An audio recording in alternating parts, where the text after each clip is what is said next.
मुद्दा परमपूज्य डॉक्टर बाबासाहेब आंबेडकर अशा सर्व तमाम महापुरुषांना माझ्या विनम्र अभिवादन। आणि तुमचा मी जास्त वेळ घेणार नाही, मी भाषणही करायला इथे आलेला नाही आहो। या आंदोलनाला, या चळवळीला मजबूत करण्यासाठी तुमच्या सोबत खांद्याला खांदा लावून मी इथे उभा झालेला आहो। सर्वप्रथम या दीक्षाभूमी विस्तारीकरणचा जो मुद्दा आहे, हा सर्व समाजाचा मुद्दा आहे, सर्व SC ST OBC समाजाचा मुद्दा आहे। जो समाज डॉक्टर बाबासाहेब आंबेडकरांना आणि भगवान गौतम बुद्धांच्या धम्माला मानतो, त्या सर्व समाजाच्या लोकांचा हा सेन्सिटिव्ह मुद्दा म्हणजे दीक्षाभूमी आहे। आम्ही ज्यावेळेस यश दादा गोरकर साहेब जेव्हा अंबाझरीचा जो मुद्दा घेऊन तिथे लढत होते, त्याचवेळी यश दादा गोरकरांनी मला बोलावलं होतं आक्रमण योग संघटनेच्या माध्यमातून। मी सुद्धा आक्रमण योग संघटनेच्या माध्यमातून या नागपूर जिल्ह्यामध्ये काम करतो आहे। आधी बहुजन समाज पार्टीच्या जिल्हाध्यक्ष म्हणून काम करत होतो, आता आक्रमण योग संघटनेच्या माध्यमातून मी काम करतो आहे। आणि स्मारक समितीला यश दादा गोरखेडे यांच्याच कार्यक्रमामध्ये मी धमकावलं होतं, जर दीक्षाभूमीच्या विस्तारीकरणाची जागा यांनी घोषित केली नाही तर या स्मारक समितीच्या प्रत्येक व्यक्तीला आम्ही ठोकून काढू, हे धमकी सुद्धा आम्ही तिथे त्यांना दिली होती। आणि ते धमकी आणि यांचं आंदोलन, या दोघांच्याही चहूबाजीचे जे आंदोलन आहे त्यांच्या मस्तकावर पडलं आणि त्यांनी ते प्रेस कॉन्फरन्स घेतली, त्यांना धास्ती पडली की आता जर आम्ही प्रेस कॉन्फरन्स घेतली नाही आणि आमचं स्टेटमेंट आम्ही जनतेसमोर आम्ही केलं नाही तर समाज आमच्या पाठीमागे लागू शकतो, समाज आम्हाला मारू शकतो।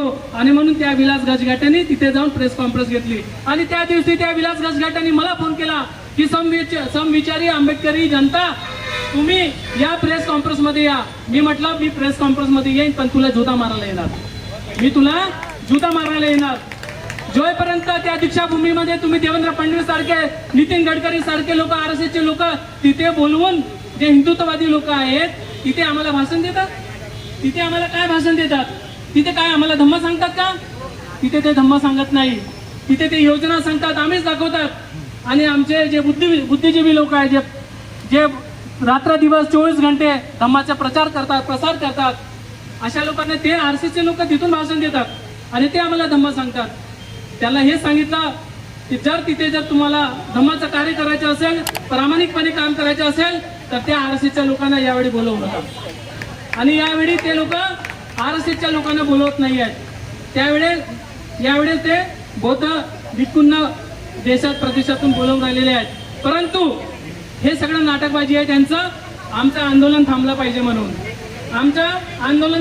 म्हणून यांचं षडयंत्र, यांची प्लॅनिंग ओळखा आणि या स्मारक समितीला निस्तनाबूत करण्यासाठी आम्हाला जे काही आमचे समाजातले गट पडलेले आहेत त्या सगळ्या गटांना एकत्र करून, त्या सगळ्या सामाजिक संघटनांना एकत्र करून हे आंदोलन कसं काय मजबूत होईल, हे आंदोलन कसं काय जन आंदोलनामध्ये परिवर्तित होईल, यासाठी आम्हाला एकत्र येणं फार गरजेचं आहे। त्यासाठी आज थोडं दुःख होत आहे की जेव्हा ही रॅली, पंचशील रॅली ही जेव्हा निघत होती त्यावेळेस जो समाज हा मुखदर्शकपणे आपल्या दरवाजातून पाहत होता, कोणी आपल्या दुकानातून पाहत होता, आणि हा जो क्षेत्र आहे जो अजरी पोलीस स्टेशन पासून तर ह्या शताब्दीनगर चौक पर्यंत हा संपूर्ण बाहुल्य आंबेडकरवादी एरिया आहे। आणि त्या एरियातून मला थोडासा दुःख वाटलं की हा समाज आजही किती म्हणजे तो फक्त मुखदर्शक म्हणून पाहत आहे, तमाशे पाहत आहे, असं झालं नाही पाहिजे। आणि त्यासाठी